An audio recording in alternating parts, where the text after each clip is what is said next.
Hello and welcome to Coding with Bharat. So in this lecture, I'm going to discuss how the entanglement is created in quantum computing among qubits. So in my previous videos, I've already explained what is entanglement and I've already explained the basic idea of entanglement among qubits in quantum computing. Now I'm going to explain how the entanglement is created. So basically we have only 3 steps in order to create an entanglement among qubits. So firstly, we have to start with quantum qubits.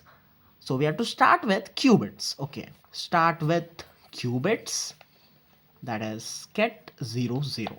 Okay, the first step is we have to initialize using qubits, and then we have to apply various quantum gates, quantum qubit gates. So we have 2 types of quantum qubit gates, single qubit gates and multiple qubit gates.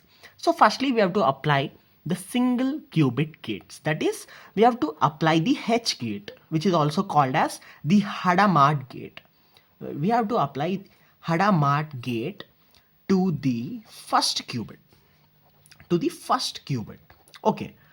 Then we have to apply the multi-qubit gate. So we know that the H gate is the single qubit gate. Now we have to apply the multiple qubit gate. That is, we have to apply the C0 gate. The C0 gate is applied to the qubit.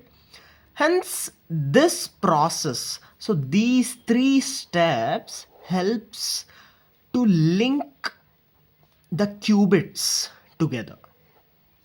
Okay, so we have to start with qubits, then we have to apply Hadamard gate, then we have to apply the C0 gate. So this process links the qubits together. So basically, this process links the qubits together. Hence, we already know what is entanglement is. So entanglement is a unique quantum phenomenon where 2 or more qubits becomes so strongly connected that the state of one qubit cannot be described independently of the others. That's it. So this is what the entanglement is created. So this is how the entanglement is created. Thank you so much for watching. Happy learning.